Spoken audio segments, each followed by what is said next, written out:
चलो, done everybody, are you ready? सब जन आ गए?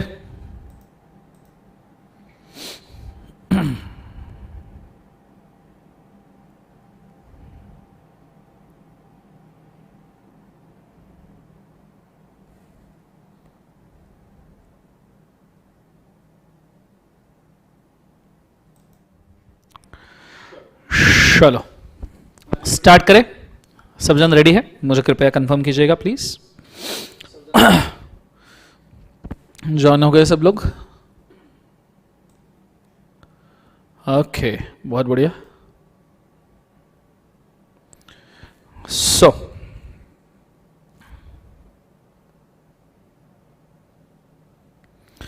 सीए फाउंडेशन के कुछ बच्चे यहाँ पे आए होंगे लाइव स्ट्रीम के लिए। तो आज बेटा सीए फाउंडेशन का लेक्चर नहीं है, क्योंकि प्रेस्टीज पॉइंट जहाँ से हम लेक्चर लेते हैं वहाँ पे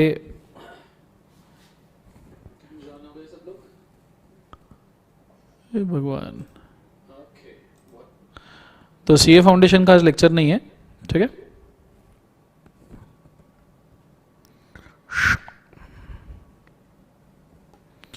चलो शुरू करते हैं कॉन्सेंट्रेट करना बिना समय को गवाए। इस लेक्चर के अंदर स्पेसिफिकली हम रिवाइज करने वाले हैं board meetings and its powers या meetings of the boards and its powers chapter, जो है सेक्शन नंबर 173 से लेकर सेक्शन नंबर 195 तक। इसके अंदर मैंने सबसे पहले आपको लेक्चर आपके वाव बुक के अंदर सबसे पहले मैंने आपको लिस्ट दिया है सेक्शंस का, उसका सिनॉप्सिस दिया है, एंड उसके बाद में कुछ ई फॉर्म्स दिए हैं, 4 ई फॉर्म्स जो आपको रेफर करने हैं, and after that we have started with the new content.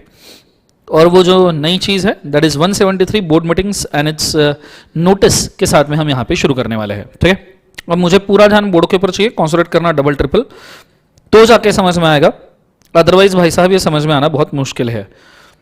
एक सेकंड देना मेरे को जरा सा, मुझे ये चीज़ इधर चाहिए जीवन में।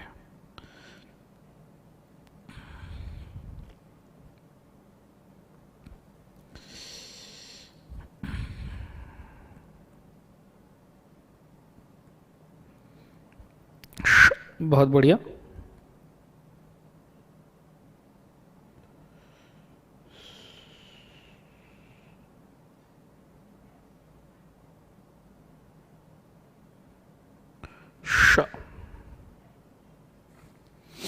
चलो शुरू करते हैं कॉन्सेंट्रेट करना अच्छे तरीके से।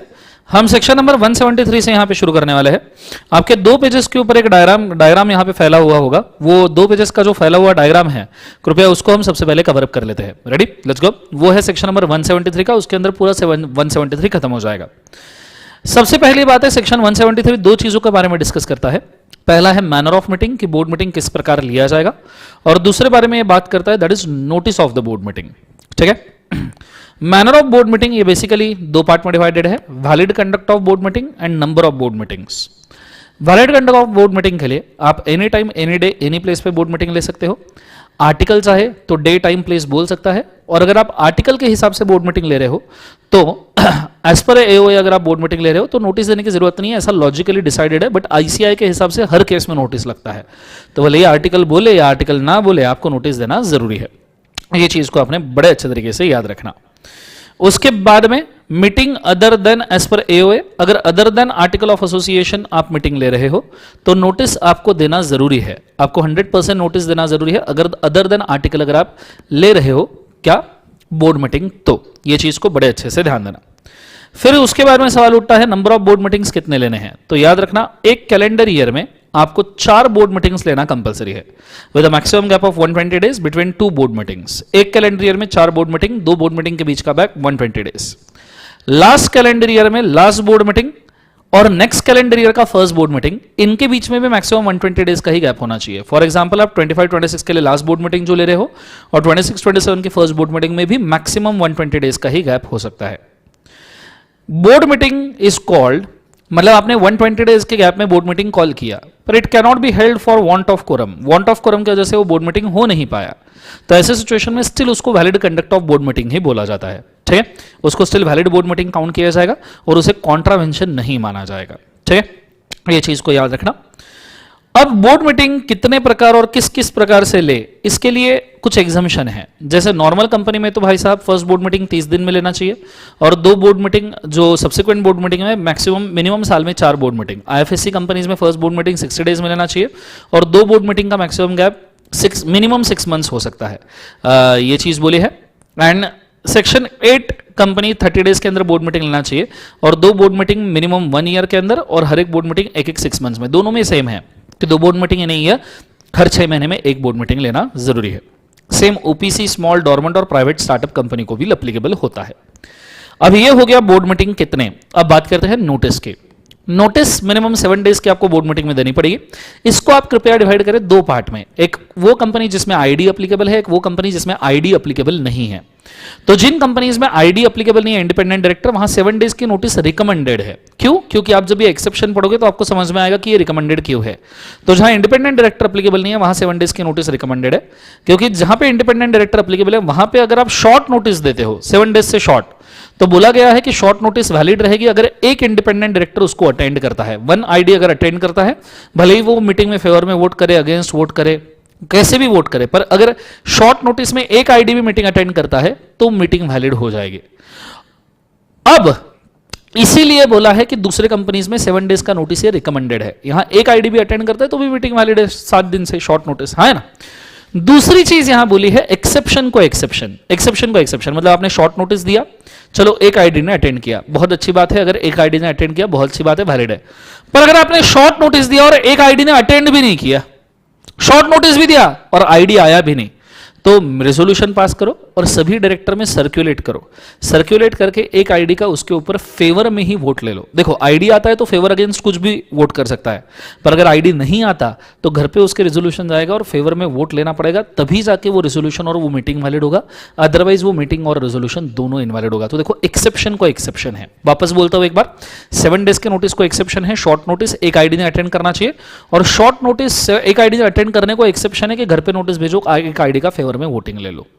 ये चीज को बोला गया है। नीचे manner of notice, post, courier, hand delivery, email, fax, किसी भी तरीके से दे सकते हो। इंडियन डायरेक्टर को इंडियन एड्रेस पे, फॉरेन डायरेक्टर को फॉरेन एड्रेस पे, OD, ALD, original director, alternate director दोनों को देना जरूरी है। इंडिपेंडेंट डायरेक्टर को भी देना जरूरी है। उसके बाद में नोटिस के साथ एक्सप्लेनेटरी स्टेटमेंट, एजेंडा दो। कोई भी डायरेक्टर रिफ्यूज करता है नोटिस लेने से, स्टिल कंपनी का ये कंपल्सन है कि उसे नोटिस भेजना ही चाहिए। ओरिजिनल मीटिंग का 7 डेज, एडजन मीटिंग का एज पर आईसीआई 3 दिन का नोटिस देना पड़ता है। ये है पूरा का पूरा सेक्शन नंबर 173 एक सिंगल चार्ट में। आई होप सो समझ में आया होगा। किसी को चाहिए तो कृपया फोटो खींच के रखिए। गो for it fast, go for it fast.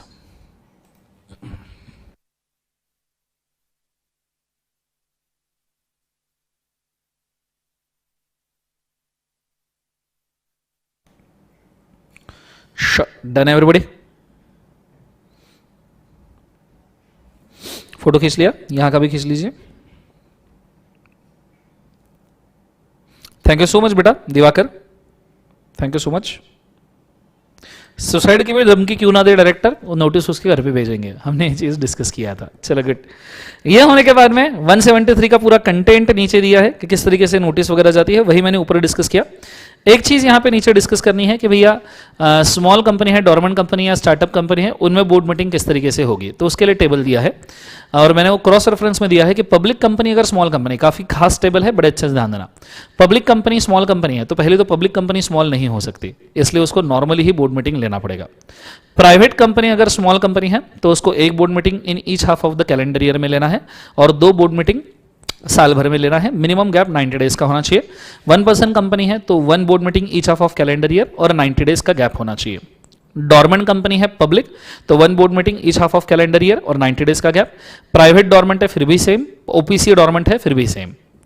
Public startup company है तो 4 बोर्ड मीटिंग साल में लेना जरूरी है एंड मैक्सिमम 120 डेज का गैप होना चाहिए 2 बोर्ड मीटिंग में।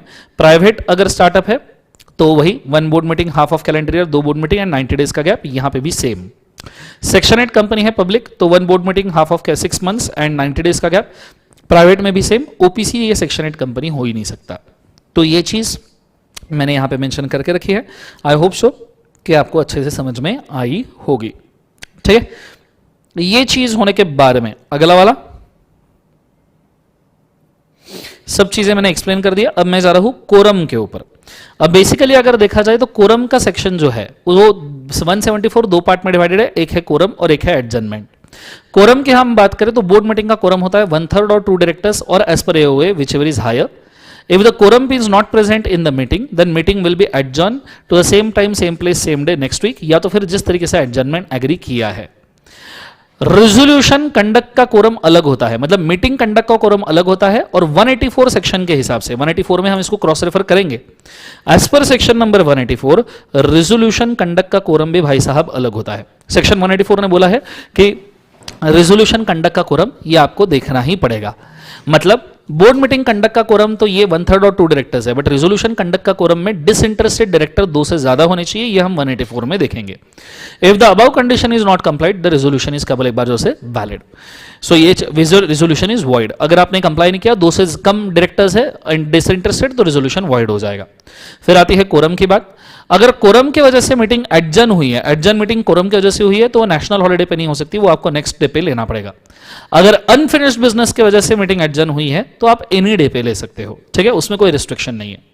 एडजर्नमेंट का तरीका, सबसे पहले एज पर एओए एडजर्न करो, एओए में कुछ नहीं बोला तो एज पर बोर्ड मीटिंग, और बोर्ड मीटिंग ने भी कुछ नहीं बोला तो same time same place same day next week, ठीक है। नेशनल हॉलिडे और पब्लिक हॉलिडे में फर्क होता है, जैसे 15 अगस्त 26 जनवरी ये नेशनल हॉलिडेज है, और संडेज वगैरह it is a public holiday. ये चीज को याद रखना। कोरम का सेक्शन नीचे हमने एक्सप्लेन करके रखा है पूरा का पूरा, ठीक है। उसके लिए मैंने 174 और 184 का चार्ट एक साथ दिया है, ये चार्ट हम 184 में वापस से देखेंगे, ठीक है। अगर आपको चाहिए तो आप स्क्रीनशॉट लीजिए और 184 एक बार 174 एक बार रीड कर लीजिए फटाफट, गो for it fast.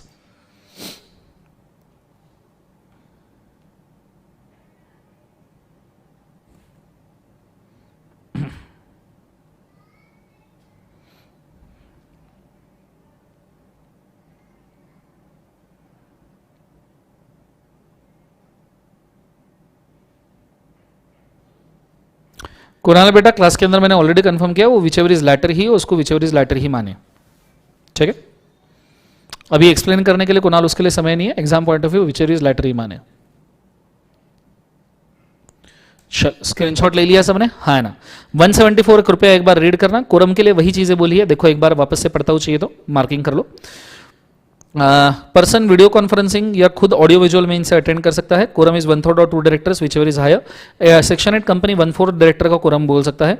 Quorum is not sufficient, continuing director, then act bring the quorum requesting a number, appoint additional director. अगर सफिशिएंट नंबर ऑफ डायरेक्टर नहीं है तो एडिशनल डायरेक्टर कोरम के लिए अपॉइंट करो। जनरल मीटिंग समन करके नए डायरेक्टर्स अपॉइंट कर लो जो आपको जरूरी है। Minimum 2/3 director disinterested or interested director, hence the quorum is 1/3 of remaining directors, yes और नो। और ये डिसइंटरेस्टेड डायरेक्टर 2 के ऊपर ही होने चाहिए। Adjournment of meeting, no restriction on number of board meetings, number of board meeting कितने बार एडजर्न होगी उसके ऊपर कोई भी रिस्ट्रिक्शन नहीं है, ठीक है। मीटिंग एडजर्न हो सकती है कोरम की वजह से या तो फिर अदर कॉन्टिजेंट बिजनेस की वजह से।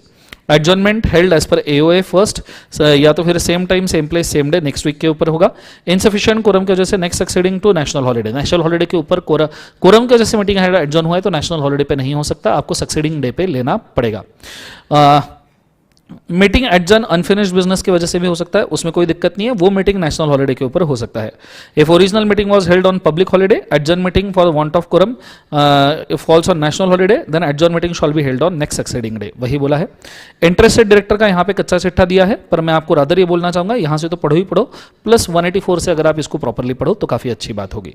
और ये भी चार्ट हम 184 के अंदर ही कवर करेंगे, फिलहाल आपको इसको देखने की जरूरत नहीं है। नीचे ये होने के बाद में एनालिसिस के लिए कुछ पॉइंट्स बोले हैं। AOA can prescribe higher quorum, AOA को अगर लगता है तो। Quorum is present throughout the meeting, throughout the meeting होना चाहिए, बीच में से कोरम उठ के चला गया तो वहां से मीटिंग इनवैलिड होगी। Quorum shall be calculated separately for every resolution, हर रेजोल्यूशन का अलग है। पब्लिक हॉलिडे का मैंने ऑलरेडी मेंशन करके रखा हुआ है। थर्ड पार्टी के साथ में अगर कोई कॉन्ट्रैक्ट कर रहे हो without sufficient quorum is binding on a company, ठीक है, एज पर डॉक्ट्रिन ऑफ वेंडर मैनेजमेंट। मतलब आपने कॉन्ट्रैक्ट किया और कोरम नहीं था फिर भी रेजोल्यूशन पास करके थर्ड पार्टी से कॉन्ट्रैक्ट किया तो थर्ड पार्टी उसको एनफोर्स कर सकती है, क्योंकि डॉक्ट्रिन ऑफ वेंडर मैनेजमेंट है, उसको नहीं पता कि आपके बोर्ड मीटिंग में कोरम था या नहीं था। Resolution pass at adjourn meeting will not, ये एडजर्न मीटिंग का ही माना जाएगा, ओरिजिनल मीटिंग का नहीं माना जाएगा। फिर आता है resolution bye circulation. Resolution bye circulation मतलब वो जो रेजोल्यूशन आप घर पे बैठे बैठे बोर्ड ऑफ डायरेक्टर घर से पास कर सकते हो उसे रेजोल्यूशन बाय सर्कुलेशन कह सकते हैं। रेजोल्यूशन ड्राफ्ट करो, ऑल डायरेक्टर्स मेंबर्स उसके अंदर इन्वॉल्व करो, ठीक है। 1/3 of total board of director demanding a resolution shall be present according to the same, और वो इंडिया में होने चाहिए, पहले रिक्वायरमेंट हुआ करता था। उसके बाद में बोला है कुछ ऐसे केसेस है जिसमें रेजोल्यूशन बाय सर्कुलेशन नहीं लगता।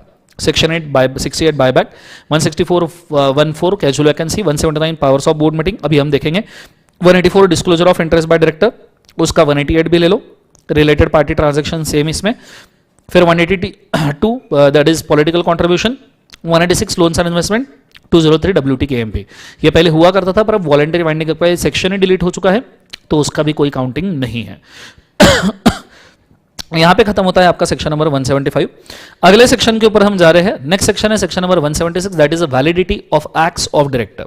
सिंपली बोला गया है, अगर मैं आपको मेंशन करूं तो टाइमलाइन के ऊपर यहां पे मैं मेंशन करना चाहूंगा। टाइमलाइन के ऊपर मेंशन करना चाहूंगा, ठीक है, बड़े अच्छे से ध्यान देना।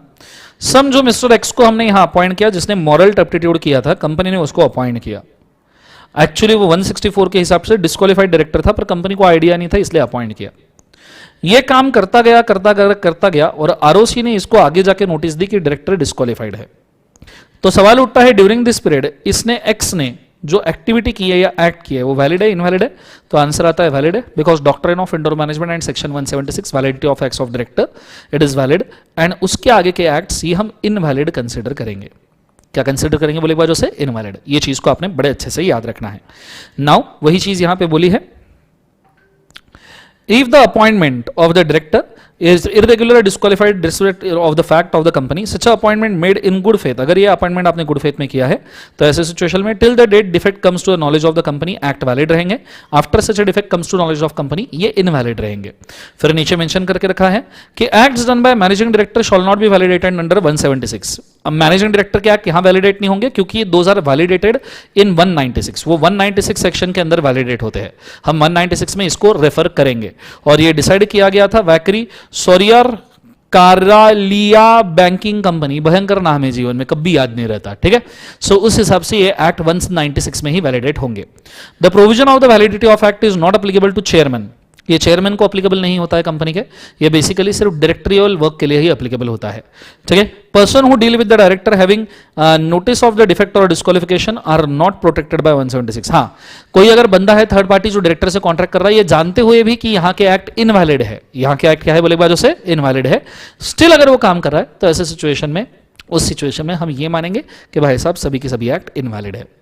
फिर उसके बाद में अगले कंटेंट के ऊपर हम जा रहे हैं, एंड नेक्स्ट सेक्शन जो यहां पे आता है that is section number 177, that is audit committee, and 178 that is remuneration committee. अब ऑडिट कमेटी और रेम्यूनरेशन कमेटी का एक कच्चा चिट्ठा हम इंडिपेंडेंट डायरेक्टर के केस में देख चुके थे, अगर आपको याद है तो। ऑडिट कमेटी और रेम्यूनरेशन कमेटी हम इंडिपेंडेंट डायरेक्टर के केस में देख चुके थे, ठीक है। अगर आपको याद है तो उसका एप्लीकेबिलिटी हमने देखा था। जैसे audit committee listed public company को एप्लीकेबल है, या पब्लिक कंपनी जिसका पेड अप कैपिटल 10 करोड़ है, टर्नओवर 100 करोड़ है, या बोरिंग्स और डिबेंचर्स डिपॉजिट ये 50 करोड़ या उससे ज्यादा है, ठीक है। उस केस में ऑडिट कमेटी आप अपॉइंट करोगे, और ऑडिट कमेटी, ठीक है, ऑडिट कमेटी के अलग अलग रेगुलेशन से जो आपको कंपाइल करने पड़ते हैं। मेनली बोला गया है कि ऑडिट कमेटी और रेम्यूनरेशन कमेटी इनके बीच में क्या मैचिंग है। तो वाव बुक के अंदर ये टेबल नहीं है जहां तक मुझे पता है, तो ये टेबल मैं रेगुलर बुक से दे रहा हूं, अगर किसी को चाहिए तो कृपया इसके वो फोटो खींच सकता है, रेस्ट्रिक्शन एज सच नहीं है, पर मैं यहां पे समझाना चाहूंगा कि ऑडिट कमेटी और रेम्यूनरेशन कमेटी का सिचुएशन क्या है। तो मैंने यहां डिफरेंशिएट करके रखा है audit remuneration committee and stakeholder grievances या stakeholder relationship committee. Audit committee ये डिस्कस किया गया है सेक्शन 177 में, नॉमिनेशन रेम्यूनरेशन कमेटी डिस्कस किया गया है 178 में। मिनिमम मेंबर्स ऑडिट कमेटी में 3 चाहिए, रेम्यूनरेशन कमेटी में 3 चाहिए। Independent director, minimum majority of director shawl be independent director audit committee में। हालांकि हमने जो पढ़ा था 2/3 शॉल बी इंडिपेंडेंट, वो एलओडीआर के हिसाब से पढ़ा था। यहाँ 1/2 of the director remuneration committee के में इंडिपेंडेंट चाहिए, एलओडीआर में भी सेम है। चेयरमैन ऑडिट कमेटी का एग्जीक्यूटिव नॉन एग्जीक्यूटिव कोई भी हो सकता है, रेम्यूनरेशन कमेटी का एग्जीक्यूटिव नॉन एग्जीक्यूटिव कोई भी हो सकता है। मेन ऑडिट कमेटी का काम है appointment, remuneration, terms of appointment of auditor, auditor का इंडिपेंडेंस चेक करना, financial statement, auditors report check करना, मॉडिफिकेशन करना एंड रिलेटेड पार्टीज के साथ में, या inter corporate loans and investments को देखना, और जहां जहां पे जरूरी है वहां पे असेट्स ऑफ द कंपनी का वैल्यूएशन वगैरह करवाना, एंड इंटरनल फाइनेंशियल कंट्रोल के रिस्क चेक करना। ये काम होते हैं ऑडिट कमेटी के नॉर्मली। साथ में monitoring the end use of the funds, जो पब्लिक इशू वगैरह से आपने फंड से यूज लिया है उसका क्या यूज चल रहा है ये आप मॉनिटर कर सकते हो। रेम्यूनरेशन कमेटी का मेन काम होता है कि डायरेक्टर्स को चूज करना, डायरेक्टर्स जो अपॉइंट किए हैं सीनियर मैनेजमेंट में उनका अपॉइंटमेंट रिमूवल वगैरह देखना, इवैल्यूएशन ऑफ एवरी डायरेक्टर करना, committee shawl certain determining qualification and positive attribute ढूंढना हर एक डायरेक्टर्स के लिए, साथ साथ में ब्रॉडर पॉलिसीज बनाना, रेम्यूनरेशन बनाना, प्रमोशंस डिक्लेयर करना। सिंपली डायरेक्टर से रिगार्डिंग जो भी काम है वो रेम्यूनरेशन कमेटी करती है, ऑडिटर से रिगार्डिंग जो भी काम है वो ऑडिट कमेटी करती है। नीचे specials, audit committee has a right to investigate to all auditors all for the auditors, मतलब जो चाहे वो ऑडिट इन्वेस्टिगेट कर सकते हैं। Authority of investigation, professional advice के लिए वो एक्सटर्नल पर्सन को ला सकते हैं, इन्वेस्टिगेशन के लिए वो एक्सटर्नल पर्सन को ला सकते हैं। और ऑडिट कमेटी को right of opportunity of being heard रहेगा ऑडिट मीटिंग के अंदर, ठीक है, और उनको बोलना अलाउड रहेगा कि उनको क्या करना है क्या नहीं करना है। और की मैनेजर पर्सनल भी यहाँ पे ऑडिट कमेटी की मीटिंग अटेंड कर सकते हो, उनको भी अपॉर्चुनिटी ऑफ बीइंग हर्ड यहाँ पे दिया जाएगा। फिर उसके बाद में यहाँ पे स्टेक होल्डर ग्रीवेंसेस कमेटी की ये बोली है। स्टेक होल्डर ग्रीवेंसेस कमेटी जहां पे 1000 से ज्यादा डिवेंचर होल्डर से या शेयर होल्डर से या डिपॉजिट होल्डर या कोई भी सिक्योरिटी होल्डर है, उनके लिए stake holder grievance committee 178 number के सेक्शन में ही अपॉइंट की जाती है। नीचे मेंशन किया गया है कि अगर आप ये ठीक से नहीं करते हो तो आपको 5 लाख तक का पेनल्टी लग सकता है और डिफॉल्टिंग पर्सन को 1 लाख तक का पेनल्टी लग सकता है। ये ऑडिट और रेम्यूनरेशन कमेटी के बारे में बोला है। पर इसके भी बारे ऑडिट और रेम्यूनरेशन कमेटी के बारे में एक और चीज यहां पे मेंशन की है जो मैं आपको देना चाहूंगा ऑडिट कमेटी के बारे में, खास करके जिसको हम विजिल मैकेनिज्म कहते हैं। जिसको हम क्या कहते हैं बोले एक बार से, विजिल मैकेनिज्म। अगर आपको याद होगा तो ऑडिट कमेटी की 2 खासियत है। पहली खासियत है कि ऑडिट कमेटी के अंदर विजिल मैकेनिज्म मेंशन किया है। What is vigil mechanism? It is a whistle blowing. अगर टॉप मैनेजमेंट या टॉप एग्जीक्यूटिव्स अगर लोअर एग्जीक्यूटिव्स या एम्प्लॉइज के ऊपर कुछ गलत करते हैं, कोई गलती उनके साथ हो जाती है, कुछ गलत चीज हो जाती है एम्प्लॉइज के साथ, तो ऑडिट कमेटी का अटेंशन सीख कर सकते हैं। इसको कहते हैं विसल ब्लोइंग, कि भैया टॉप मैनेजमेंट या हायर मैनेजमेंट आपके ऊपर कुछ अत्याचार कर रहा है, तो आप विसल ब्लो करके उनको बताइए कि वो तुम्हारे खिलाफ कुछ गलत हो रहा है।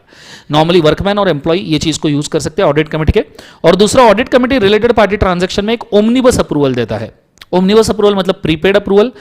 ये प्रीपेड अप्रूवल में मेंशन किया जाएगा कि कितना अमाउंट तक के अप्रूवल है, कितने गुड्स और सर्विसेज के लिए क्या वैल्यू, क्या कंसिडरेशन, कितने टर्म्स एंड कंडीशन के साथ में अप्रूवल है, कौन से रिलेटेड पार्टी के लिए, ये सब इसमें बोला जाएगा। अगर आप उसके विद इन लिमिट्स में आप कॉन्ट्रैक्ट कर रहे हो तो अप्रूवल ऑलरेडी मिला हुआ होगा आपको ऑडिट कमेटी का। इसके अबाव अगर आप कॉन्ट्रैक्ट कर रहे हो तो ऐसे सिचुएशन में ऐसा माना जाता है कि ऑडिट कमेटी का अप्रूवल आपको सेपरेटली लेना पड़ेगा। तो ये 2 खास चीजें ऑडिट कमेटी की चाहिए तो स्क्रीनशॉट ले लीजिए। गो फॉर इट फास्ट।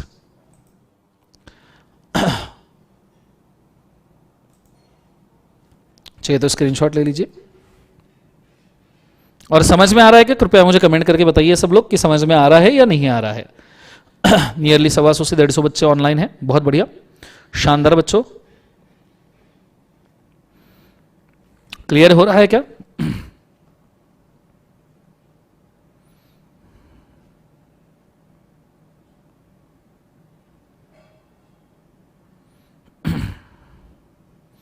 आपके बुक के अंदर ऑडिट और रेम्यूनरेशन कमेटी के सभी पॉइंट्स मैंने मेंशन करके रखे हुए हैं, ठीक है। आई गेस आपने पढ़ लिए होंगे। यहां ऑडिट और रेम्यूनरेशन कमेटी आपका हो जाता है खत्म। फिर उसके बाद में मैं अगले सेक्शन के ऊपर जा रहा हूं। अगला सेक्शन है सेक्शन नंबर 179। आपके बुक में लिखा है पर मैं इसको पीपीटी में से लेना चाहूंगा क्योंकि पीपीटी के अंदर ये सेक्शन मैंने काफी अच्छे से एक्सप्लेन करके रखा है। तो आ जाइए।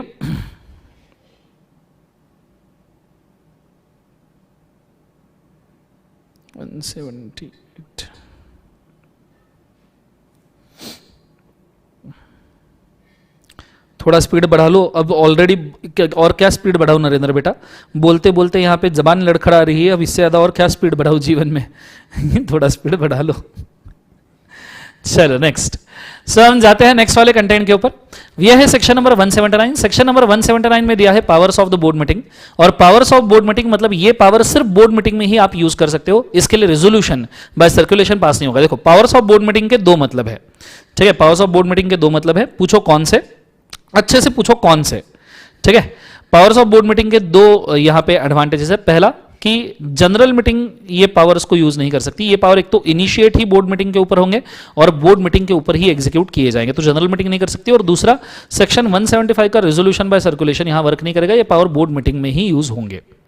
अब कौन से ऐसे पावर है? सबसे पहला है to approve amalgamation merger reconstruction. ये जितने भी पावर है मैंने मेरे हिसाब से अरेंज किए, याद करने के हिसाब से आपके बुक में एट रैंडम दिए जा सकते हैं, ध्यान रखना। सो अमलगमेशन मर्जर रिकंस्ट्रक्शन दूसरा पावर है भैया buyback and borrowings of the shares.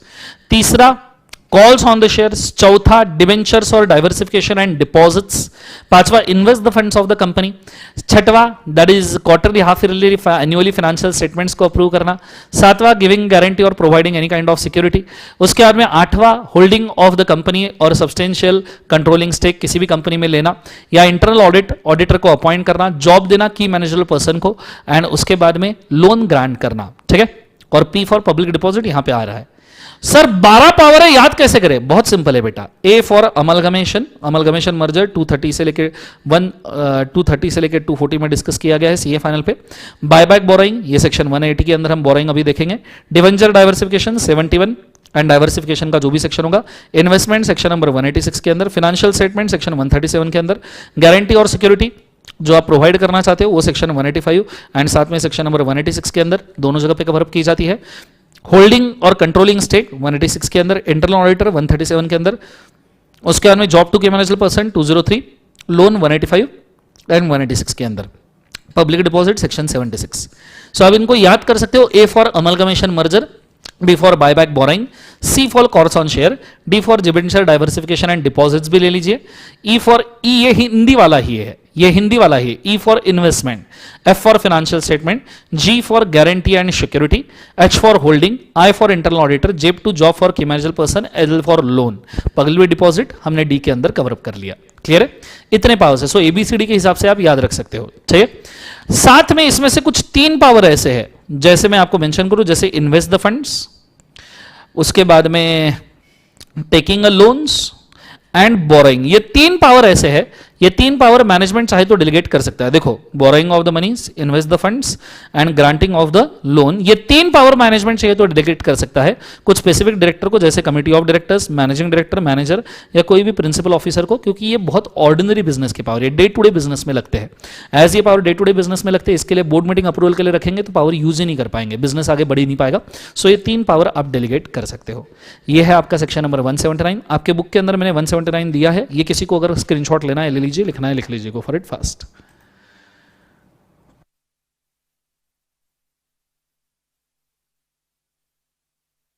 बराबर है। सॉरी, इंटरनल ऑडिटर का मैंने गलती से 137 बोला, वो 138 नंबर का सेक्शन है। मैंने इंटरनल ऑडिटर का पीछे 137 बोला, मैं इसको करेक्ट कर दूं, इट इज 138। ठीक है, ले लीजिए।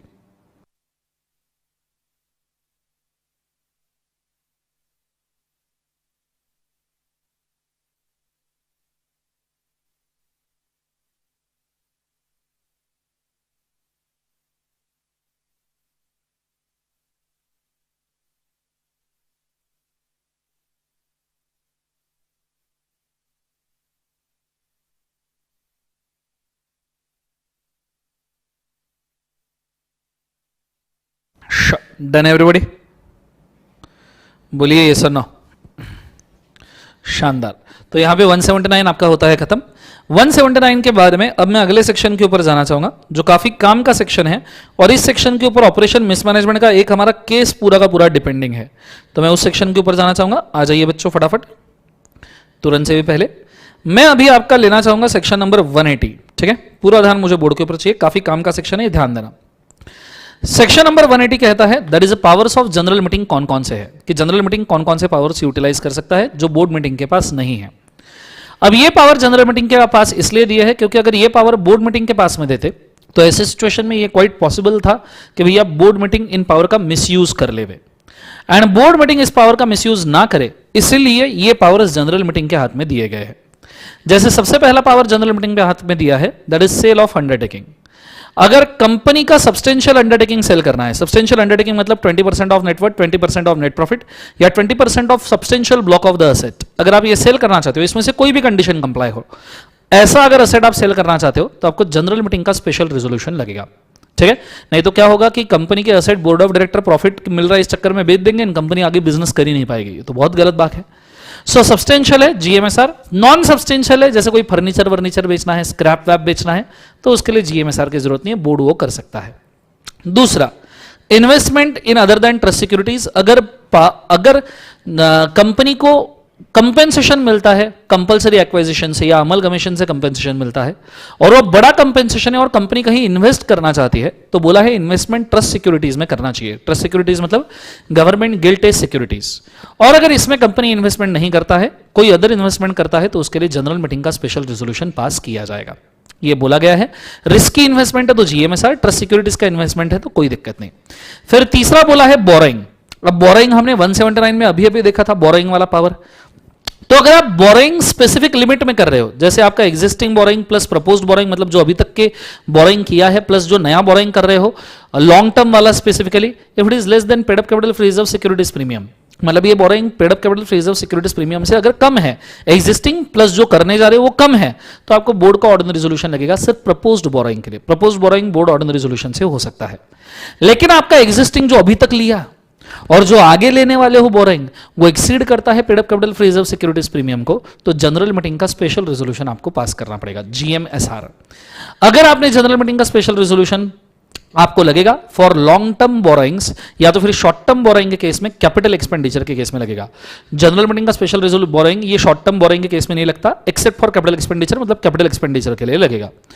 लॉन्ग टर्म बोरोइंग के लिए सिर्फ लगेगा, और ये ऑर्डिनरी बिजनेस लेंडिंग बोरोइंग के हिसाब के लिए है, तो उस केस में ये no approval is required companies whose ordinary business, मतलब जिन कंपनी का मेन बिजनेस ही बोरोइंग है, लेंडिंग बोरोइंग वगैरह, जैसे बैंकिंग कंपनी एनबीएफसी, उनके लिए ये सेक्शन नहीं लगेगा ये पार्ट। सबसे आखिरी, अगर आप बोर्ड ऑफ डायरेक्टर को समय दे रहे हो for repayment of the dues, जो भी ड्यूज उनके बने हैं 188, 185 या किसी भी और तरीके से जो कंपनी के खिलाफ ड्यू है, कंपनी को डायरेक्टर से पैसा लेना है, उसमें अगर आप समय ज्यादा देने की कोशिश कर रहे हो तो जीएमएसआर लगेगा। ये सभी चीजें हैं जिसमें आपको जनरल मीटिंग का स्पेशल रेजोल्यूशन पास करना पड़ेगा। ये चीज को आपने बड़े अच्छे तरीके से याद रखना, कृपया इसका स्क्रीनशॉट ले लीजिए, गो फॉर इट फास्ट।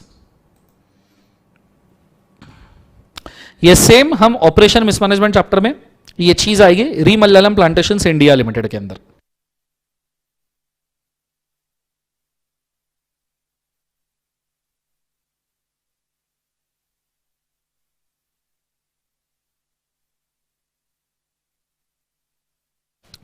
बहुत बढ़िया बेटा Raj, law law law I don't like, I avoid, but DK sir likes बोले, सो आई कांट अवॉइड। बहुत बढ़िया, शानदार। चलो, सो ये हो गया सेक्शन नंबर 180। 180 के बाद में अब आपके पास में है charitable contribution, political contribution, defence contribution. मैं चाहूंगा 1-2 मिनट लीजिए और इन तीनों सेक्शन को एक बार रीड कर लीजिए। रीड करने के बाद मैं इसका कंपैरेटिव एनालिसिस दूंगा। 2 मिनट लीजिए और फटाफट रीड कर लीजिए, तो इमीडिएटली कंपैरेटिव एनालिसिस हो जाएगा। मैंने तीनों सेक्शन को एक टेबल में डाल के रखा हुआ है, आप पहले रीड कीजिए और फटाफट बताइए, तो हम इसको दे देंगे। गो फॉर इट फास्ट।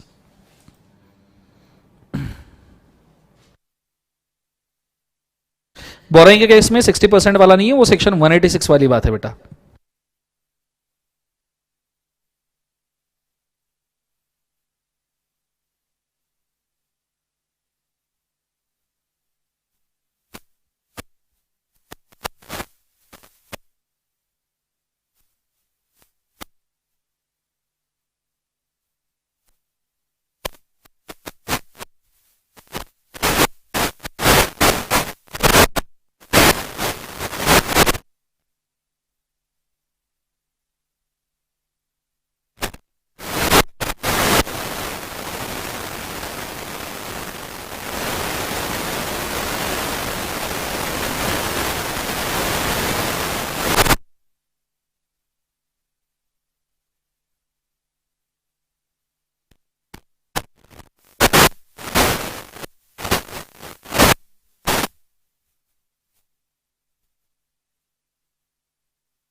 चलो, रीड करना हो गया, डन कर दीजिए फटाफट।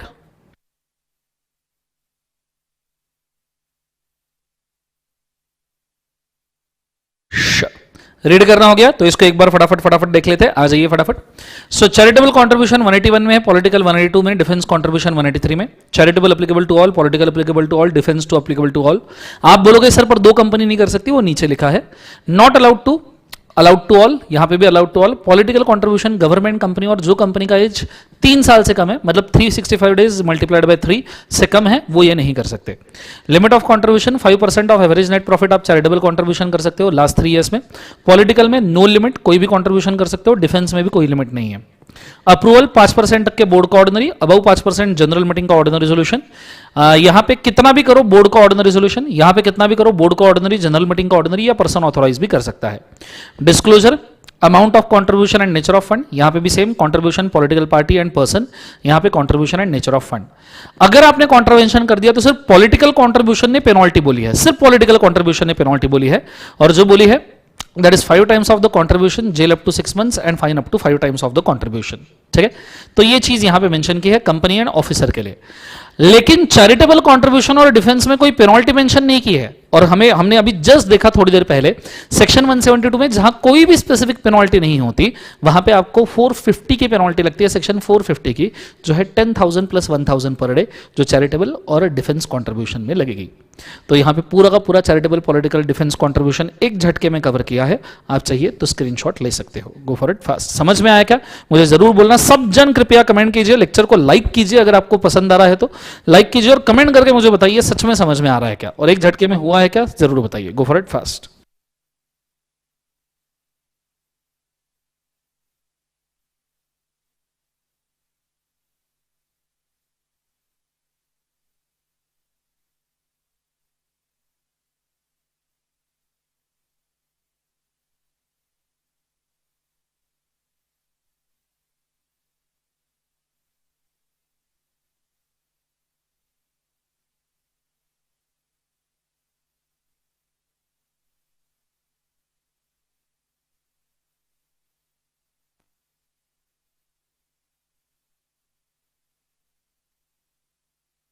Approval up to 5% board meeting ordinary resolution लिखा है ना बेटा, ऑलरेडी लिखा है अप टू 5% के लिए। उसमें से पूछने में वापस क्या सेंस है? अप टू 5% लिखा है बोर्ड का ऑर्डिनरी, वही पूछ रहे 5% के लिए क्या करे, वही लिखा है अप टू 5%। ठीक है, चलो आगे बढ़ते हैं। अगले सेक्शन के ऊपर हम जाने वाले हैं। अगला शुरू होने वाला है हमारा interested director, that is section number 185, 188 and 184।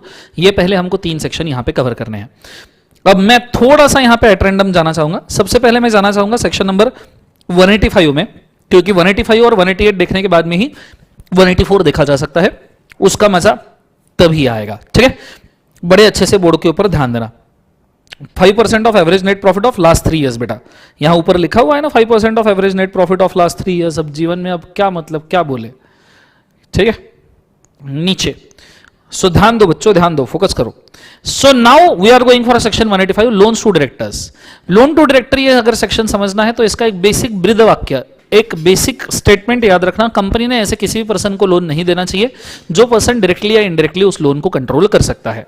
किसी भी पर्सन को नहीं देना चाहिए। स company shall not give loan to any such person who can directly indirectly control the same. अगर आपको क्वेश्चन आया और क्वेश्चन आते से ही अगर आपने पहला सेंटेंस ये लिख दिया तो वैल्यूअर को समझ में आ जाएगा कि इसने 185 बहुत अच्छे से पढ़ा है बेटा। ठीक है, तो बेसिकली इस सेक्शन में क्या क्या अलाउड नहीं है, जरा ध्यान देना। पहली बात तो कंपनी अगर स्पेसिफाइड पर्सन को लोन देना चाहता है तो नहीं दे सकता। स्पेसिफाइड पर्सन लोन देना चाहता है थर्ड पर्सन को, और कंपनी गारंटी श्योरिटी देना चाहती है तो कंपनी गारंटी श्योरिटी नहीं दे सकती, बट ये लोन दे सकते हैं। फॉर एग्जांपल डायरेक्टर किसी को लोन देना चाहते हैं तो डायरेक्टर की मर्जी, वो तो दे सकता है ना, कंपनी गारंटी श्योरिटी नहीं दे सकती। थर्ड पर्सन लोन देना चाहता है स्पेसिफाइड पर्सन को तो ये दिया जा सकता है, कंपनी गारंटी श्योरिटी नहीं दे सकती। स्पेसिफाइड पर्सन को लोन देना चाहता है, ये दे सकते हैं, कंपनी गारंटी श्योरिटी नहीं दे सकती। ये चीज को आपने कृपया याद रखिएगा।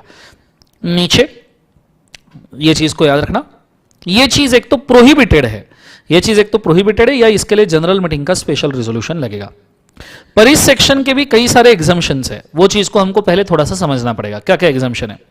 आप वोल्टेम डायरेक्टर, मैनेजिंग डायरेक्टर को लोन दे सकते हो। ठीक है, as a part of service extended to the all employees and accordance with the scheme approved by the members by special resolution. Members अगर स्पेशल रेजोल्यूशन से अप्रूव करे, और extension of service as a part of employment अगर आप loan देना चाहो तो दे सकते हो बिल्कुल। जिस कंपनी का ऑर्डिनरी बिजनेस ही लेंडिंग है, गारंटी श्योरिटी प्रोवाइड करना है, वो भी लोन दे सकते हैं। बराबर rate of interest is less than yield rate of government security, मतलब जो रेट ऑफ इंटरेस्ट आप चार्ज कर रहे हो गवर्नमेंट सिक्योरिटीज के इंटरेस्ट रेट से जो है वो ज्यादा होना चाहिए, ठीक है। नहीं तो आप क्या करोगे, इधर से आपके कंपनी से लोन लेंगे, गवर्नमेंट सिक्योरिटी में इन्वेस्ट करेंगे, इधर से लोन लेंगे 4% से, गवर्नमेंट सिक्योरिटीज में 6% से डाल देंगे, 2% एकदम प्योर प्रॉफिट। हाँ, तो यहां से लोन का जो इंटरेस्ट है वो 6% गवर्नमेंट सिक्योरिटीज यील्ड रेट से ज्यादा होना चाहिए। Loan by a company to a wholly owned subsidiary company, guarantee by holding company to a normal subsidiary company, ये चीज को भी आपने बड़े अच्छे से याद रखना। नीचे applicability, section 185 applicable to all companies है, to all public companies. Private companies के केस में इसकी अप्लीकेबिलिटी थोड़ी सी अजीब है, ठीक है। प्राइवेट कंपनीज के केस में मैं आपको अप्लीकेबिलिटी इसकी मेंशन करूंगा, just wait for it. Nidhi company, such a transaction disclosure in annual accounts. Government company के केस में मिनिस्ट्री ऑफ डिफेंस और ministry of department of central government का आपको यहां पे अप्रूवल लगता है। तो हमारी इसकी अप्लीकेबिलिटी देखना पेंडिंग है, वो हम एक झटके में देख लेते हैं। पहले रुक जाओ थोड़ा सा, इमीडिएटली मैं आपको दिखा दूं 185 की एप्लीकेबिलिटी कैसी है। देखो ये है 185 की एप्लीकेबिलिटी, पूरा का पूरा ध्यान बोर्ड के ऊपर देना तो जाके समझ में आएगा। Ready, let's go. सो क्या एप्लीकेबिलिटी है 185 की, बोर्ड के ऊपर ध्यान देना। सबसे पहला, section number 185 is applicable to all public companies. ये उन्हीं प्राइवेट कंपनीज को एप्लीकेबल होता है जिन प्राइवेट कंपनीज का borrowing from bank, PFI etcetera is exceeding lower of, ये एक्सीड करता है lower of twice the paid up capital और 50 crore. It exceeds lower of twice paid up capital और 50 करोड़, ऐसा अगर हो रहा है किसी प्राइवेट कंपनी के साथ तो उन्हीं को एप्लीकेबल है। या तो फिर ये एप्लीकेबल है to body corporate who have invested a capital, मतलब ऐसी प्राइवेट कंपनी जिसने बोरोइंग लिया है उसके पेड अप कैपिटल से डबल से ज्यादा, या ऐसी प्राइवेट कंपनी जिसमें किसी दूसरे पब्लिक कंपनी ने इन्वेस्ट किया है। इन्हीं कंपनीज को सिर्फ 185 एप्लीकेबल है। मैं चाहूंगा कृपया इसका स्क्रीनशॉट ले लीजिए, गो for it fast.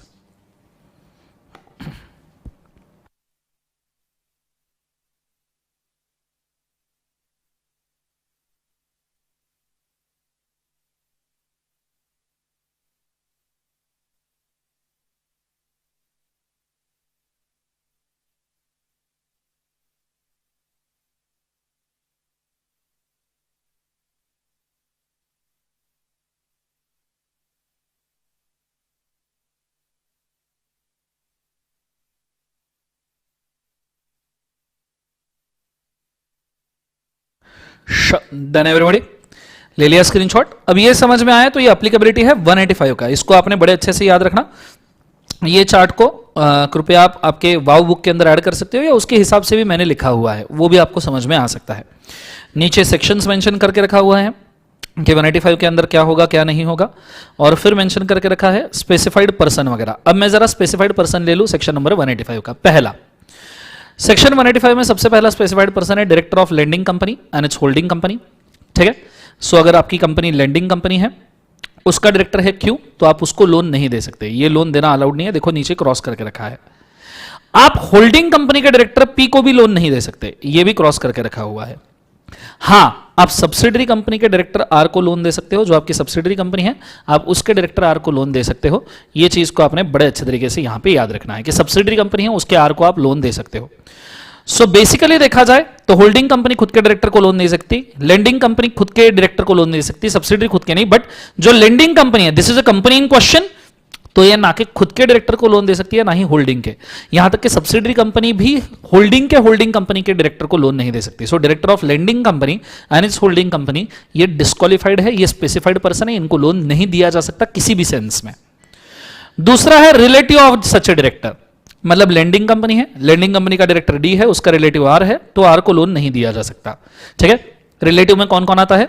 Mother father, brother sister, sun wife, सन की वाइफ, एक बार और बोलिए, सन की, हाँ वही, सन की वाइफ एंड डॉटर का हस्बैंड, ये आते हैं आपके रिलेटिव के डेफिनेशन में। सेक्शन है 2 सबसेक्शन नंबर 77, वो 9 रिलेटिव्स आते हैं।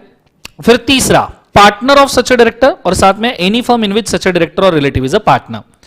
मतलब सबसे पहले लेंडिंग कंपनी का डायरेक्टर डी और डायरेक्टर का relative R, director D and company में पार्टनर है और उसका एक और पार्टनर है एक्स, मतलब डी एंड कंपनी में डी पार्टनर है और उसका एक और पार्टनर है एक्स। आर एंड कंपनी में आर पार्टनर है, उसका एक और पार्टनर है Y. Now lending company loan देना चाहती है, लेंडिंग कंपनी देखो लोन देना चाहती है फर्म को in which director is a partner, ये लोन नहीं दिया जा सकता, क्रॉस किया है। लेंडिंग कंपनी लोन देना चाहती है पार्टनर ऑफ डायरेक्टर को, पार्टनर ऑफ डायरेक्टर को, ये लोन भी नहीं दिया जा सकता, ये भी क्रॉस किया है। क्लियर है? लेंडिंग कंपनी लोन देना चाहती है firm in which relative is a partner, firm in which relative is a partner, ये लोन भी नहीं दिया जा सकता, क्रॉस किया है। लेंडिंग कंपनी लोन देना चाहती है रिलेटिव के पार्टनर को, रिलेटिव का पार्टनर, ये लोन दिया जा सकता है, ये अलाउड है। क्लियर है? इसके अंडरस्टैंडिंग के लिए नीचे एक छोटा सा टेबल दिया है। पहला, डायरेक्टर के पार्टनर को आप लोन दे सकते हो क्या? डायरेक्टर के पार्टनर को, तो आंसर है नहीं। क्या डायरेक्टर के फर्म को आप लोन दे सकते हो? डायरेक्टर के फर्म को लोन दे सकते हो, तो आंसर है नहीं। रिलेटिव के पार्टनर को लोन दे सकते हो, रिलेटिव के पार्टनर को, तो आंसर है हां। रिलेटिव के फर्म को लोन दे सकते हो क्या? रिलेटिव के फर्म को, तो आंसर है नहीं। यह है आपका चौथा और तीसरा और चौथा स्पेसिफाइड पर्सन। पहला है डायरेक्टर ऑफ लेंडिंग कंपनी और इट्स होल्डिंग कंपनी, दूसरा रिलेटिव ऑफ डायरेक्टर, तीसरा पार्टनर और the firm in which such a director is partner of director, और चौथा firm in which such a director और रिलेटिव इज अ पार्टनर। चाहिए तो इसका स्क्रीनशॉट ले लीजिए, ये आपके काम में आएगा। गो फॉर इट फास्ट।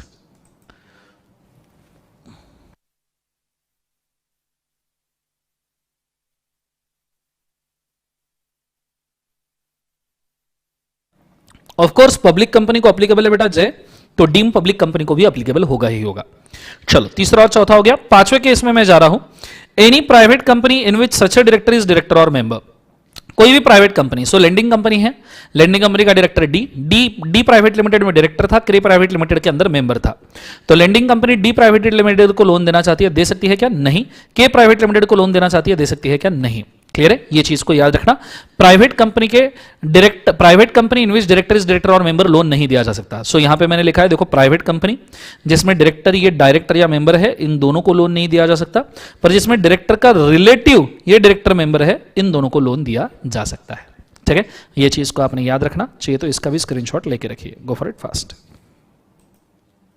समझ में आ रहा है क्या? ये मुझे जरूर बोलना। अगर आप नए स्टूडेंट हो बिहारी तो समझ में आ रहा है क्या? जरूर कमेंट करना।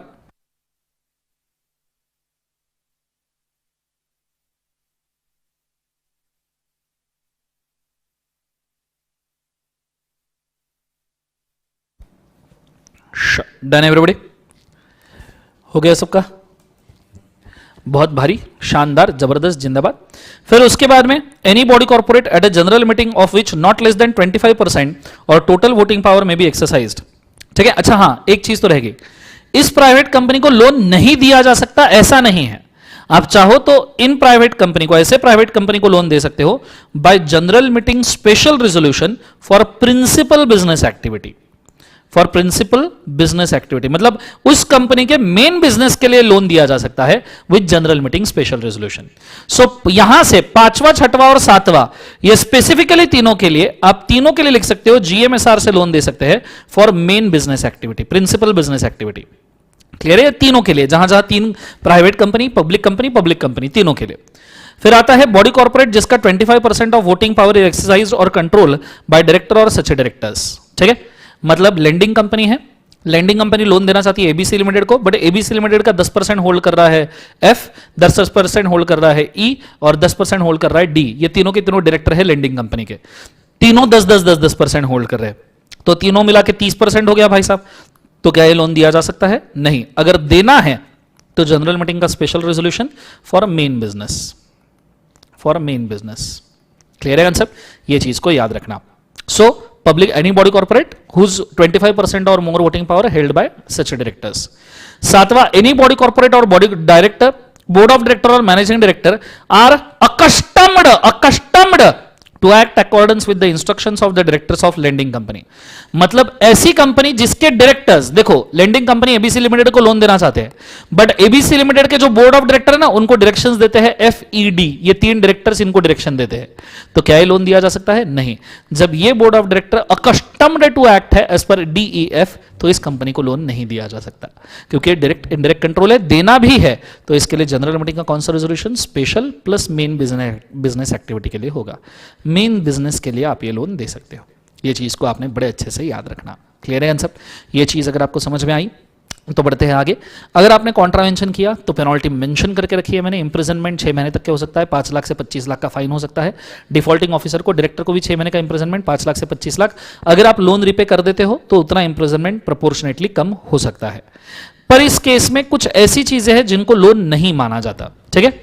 फॉर एग्जाम्पल कुछ ऐसी चीजें, doctor Frederick Ardeshir Mehta versus Union of India and MR electronic components versus assistant registrar of companies, ये 2 केस लॉ जिसमें बहुत ज्यादा इंपॉर्टेंट है, जिसके अंदर यह बोला गया है कि जो चीजें लोन नहीं है कृपया उसको लोन ना बनाएं। तो ऐसी चीजें कौन सी है, ठीक है, ऐसी चीजें कौन सी है कि जो लोन नहीं है और उसको लोन बनाना भी नहीं चाहिए, ठीक है। तो आ जाइए, लोन और advance given to a trust in which director is trustee, कोई भी कॉसी लोन मतलब जो बेसिकली लोन नहीं है, ठीक है, फिर भी आप उसको लोन जता रहे हो। एडवांस और deposit made in connection with leasing और hire purchase transaction, advance payment of the salary to the employee who is a relative of the director, इसके लिए ही, रिलेटिव ऑफ डायरेक्टर के लिए ही एमआर इलेक्ट्रॉनिक कंपोनेंट्स का case था। तो इसके लिए आप लिख सकते हो, ये ई वाला as per rules of company नहीं है, ये ई है, नंबरिंग थोड़ा चेंज कर देना। As per rules of company अगर मतलब अगर आप बोनाफाइड सैलरी एडवांस दे रहे हो, जितना आप बाकी एम्प्लॉइज को देते हो उतना ही आप रिलेटिव के डायरेक्टर को दे रहे हो, अगर वो एम्प्लॉय है तो फिर उसको लोन नहीं माना जाएगा। ये डिसाइड हुआ था MR electronic components, MR electronic components versus assistant ROC, assistant registrar of companies. बहुत इंपॉर्टेंट केस लॉज है, एग्जाम में कई बार पूछा है। Any investment made in acquiring residential accommodation for the directors whether by way of purchase और lease, अगर आप director के लिए कोई भी रेसिडेंशियल कमर्शियल अकोमोडेशन ले रहे हो तो उसको लेने के लिए भी ये लगेगा, ठीक है। नेक्स्ट वाला, any loan made to a registered cooperative society के लोन कर रहे हो, any loan given by holding company to a directors of subsidiary company, advance given for the securities और गुड्स टू बी सप्लाइड, या तो फिर sale of flat to director on ये basis, credit basis. Last 2 तो 188 में covered है भैया, goods और सर्विसेज के कॉन्ट्रैक्ट और फ्लैट के कॉन्ट्रैक्ट 188 में कवर्ड है। होल्डिंग कंपनी सब्सिडरी के डायरेक्टर को लोन दे सकता है, ये हमने ऑलरेडी देखा है। कोऑपरेटिव सोसाइटीज को गवर्नमेंट खुद प्रमोट करना चाहता है, इसलिए उनको लोन देना अलाउड किया गया है। एंड परचेस और लीज से अगर रेसिडेंशियल अकोमोडेशन डायरेक्टर के लिए कोई लेता है तो उसका ओनर कंपनी होता है, कंपनी ओनर होता है, डायरेक्टर सिर्फ उसके अंदर बैठ के लीज का एडवांटेज लेता है, बैठ के उस जगह पे रहता है, दैट्स ऑल। तो ये चीज को आपने बड़े अच्छे से याद रखना चाहिए। अगर आपको चाहिए तो स्क्रीनशॉट्स निकाल लीजिए फटाफट, उसके बाद में आगे बढ़ते हैं, सेक्शन को रिवाइज कर लीजिए, गो फॉर इट फास्ट। समझ में आ रहा है क्या, प्लीज बताइएगा।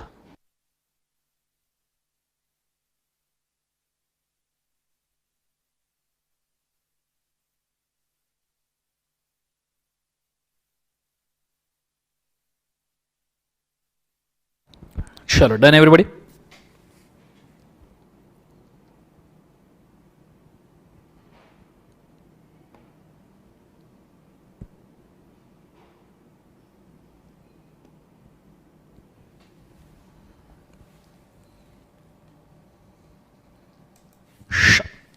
तो यहां 185 का नियरली पूरा कंटेंट खत्म होता है। 185 के बाद में अगला सेक्शन आता है, दैट इज सेक्शन नंबर 186, ठीक है। पूरा ध्यान मुझे बोर्ड के ऊपर चाहिए, कंसंट्रेट करना डबल ट्रिपल तो समझ में आएगा, अदरवाइज समझ में नहीं आएगा। 186 में सबसे ज्यादा रिजोल्यूशंस मेंशन किए हैं, ठीक है, लेट्स गो। पहली बात, अगर आप नहीं 185 के बाद 186 ले या 188 ले ले, रुक जाओ, हमने 184 पेंडिंग रखा है, थोड़ा 186 भी पेंडिंग रखते हैं। हम पहले थोड़ा सा ले लेते हैं section number 188, related parties transaction ले लेते हैं, क्योंकि सिमिलर सा सेक्शन है। 188 के बाद में हम 186 लेंगे और 184 लेंगे, ठीक है, मतलब 184 लेंगे और 186 लेंगे। लेट्स गो, आ जाइए। सबसे पहले रिलेटेड पार्टीज ट्रांजैक्शन मतलब क्या है, तो ध्यान देना, ठीक है। ये आपके बुक के अंदर होगा, पेज नंबर 2.31 पे। कंपनी अगर किसी भी रिलेटेड पार्टी के साथ में कॉन्ट्रैक्ट करना चाहती है फॉर गुड्स और मटेरियल्स, गुड्स या मटेरियल का कॉन्ट्रैक्ट करना चाहती है, या किसी भी पर्सन के साथ में कोई प्रॉपर्टी का कॉन्ट्रैक्ट यहां पे करना चाहती है, और अगर लीजिंग या प्रॉपर्टी का कोई भी कॉन्ट्रैक्ट करना चाहती है, या कोई भी सर्विसेज रिगार्डिंग कॉन्ट्रैक्ट करना चाहती है, या तो फिर एजेंट के लिए कॉन्ट्रैक्ट करना चाहती है जो गुड्स सर्विस या प्रॉपर्टी के लिए आपके साथ कॉन्ट्रैक्ट करेगा, या फिर आप अपॉइंटमेंट करना चाहते हो ऑफिस और प्लेस ऑफ प्रॉफिट पे, ओपीपी मतलब एम्प्लॉयमेंट का कॉन्ट्रैक्ट करना चाहते हो, उसको नॉर्मली ऑफिस और प्लेस ऑफ प्रॉफिट कहा जाता है क्योंकि वो एडवांटेजियस प्लेस है। या अगर आप अंडरराइटिंग का कॉन्ट्रैक्ट करना चाहते हो, तो ऐसे सिचुएशन में ये सभी कॉन्ट्रैक्ट्स के लिए, अगर ये कॉन्ट्रैक्ट बिग कॉन्ट्रैक्ट है, रूल 15 के लिमिट से ज्यादा, ठीक है, तो ऐसे केस में आपको बोर्ड का ऑर्डिनरी जनरल मीटिंग का ऑर्डिनरी रेजोल्यूशन लगेगा, विद इन 3 मंथ्स लेना है।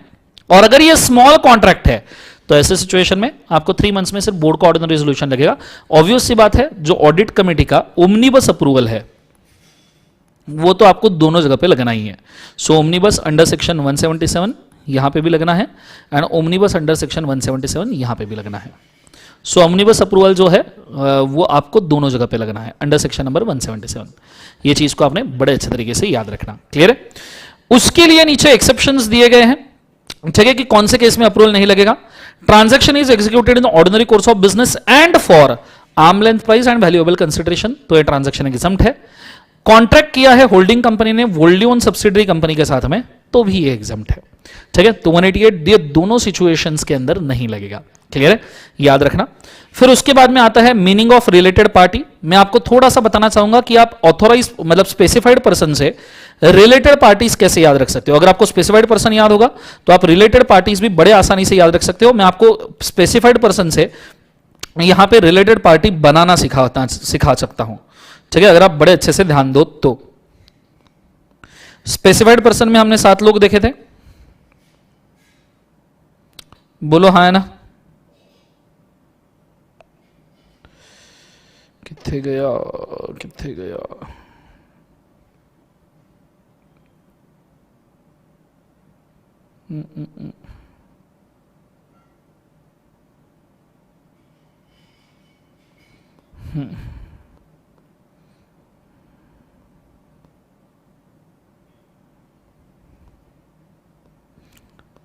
आ जाइए, यहां देखो स्पेसिफाइड पर्सन मैंने 185 के लिखे हैं। ठीक है, 185 के स्पेसिफाइड पर्सन हमने ऑलरेडी देखे थे। अगर सबको याद होगा तो डायरेक्टर ऑफ लेंडिंग कंपनी और its holding company, relative of such director, partner of such director, firm in which such director और relative is a partner, private company in which such director is director और member, body corporate 25% voting power is held by such director, body corporate whose management is accustomed to act as per the instruction of such director. और last 3 case में हमने देखा था general meeting का special resolution से आप loan दे सकते हो। अब इनसे ही आपको रिलेटेड पार्टी अगर बनाने हैं याद रखने के लिए, तो कुछ रूल्स याद रखना। पहला, जहां पे भी स्पेसिफाइड पर्सन में डायरेक्टर वर्ड है, अगर आप 188 की रिलेटेड पार्टी बनाना चाहते हो तो डायरेक्टर के साथ में मैनेजर भी मेंशन कीजिए। जहां डायरेक्टर वर्ड है वहां मैनेजर भी आएगा, मतलब डायरेक्टर और मैनेजर। जहां लेंडिंग कंपनी है वहां कॉन्ट्रैक्टिंग बोलिए, क्योंकि यहां पे ये लेंडिंग थी तो यहां कॉन्ट्रैक्टिंग आनी चाहिए। जहां होल्डिंग कंपनी है या सच वर्ड है उसको स्क्रैप कर दीजिए, यहां पे होल्डिंग कंपनी का रेफरेंस निकाल देना है। यहां होल्डिंग कंपनी का रेफरेंस नहीं है। क्लियर है? यहां सिर्फ डायरेक्टर ऑफ कॉन्ट्रैक्टिंग कंपनी आएगा। ठीक है, सो एक एक शुरू करते हैं, ध्यान देना। यहां है डायरेक्टर ऑफ लेंडिंग कंपनी और इट्स होल्डिंग कंपनी, यहां आएगा डायरेक्टर और manager of contracting company, holding company का रेफरेंस नहीं और डायरेक्टर के साथ मैनेजर आ गया।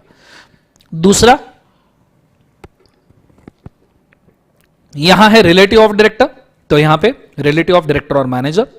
यहां है पार्टनर ऑफ डायरेक्टर, पर यहां पे पार्टनर नहीं आएगा। पार्टनर आगे किसी क्लॉज में कवर होता है, 8th क्लॉज में, मैं आपको बताऊंगा कैसे।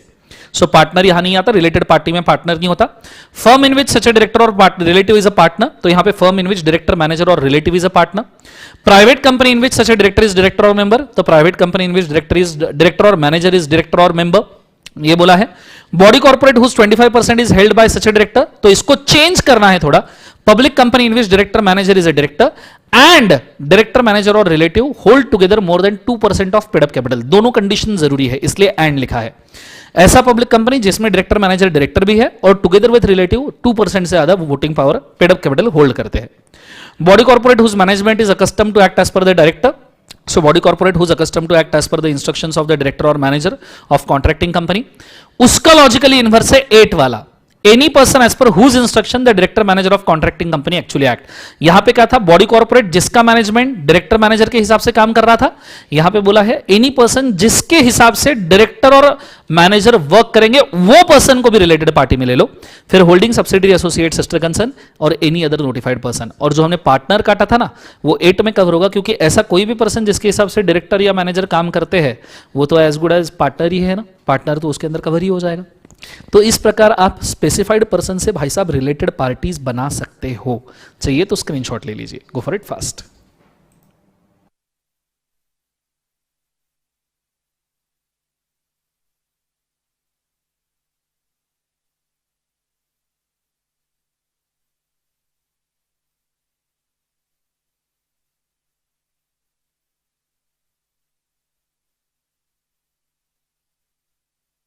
चलो डन। ये सब जैसा का वैसा याद करना। रेगुलर बैच में तो याद करवा के दिया था जीवन के अंदर मैंने। अनीशा टेंशन क्या है? रेगुलर बैच में तो याद करवा दिया है अपन ने, रेगुलर का फास्ट ट्रैक में भी याद करवा दिया है। ले लो स्क्रीनशॉट।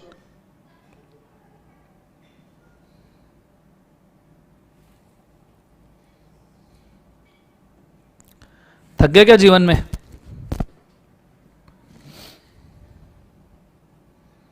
बोलिए यस और नो।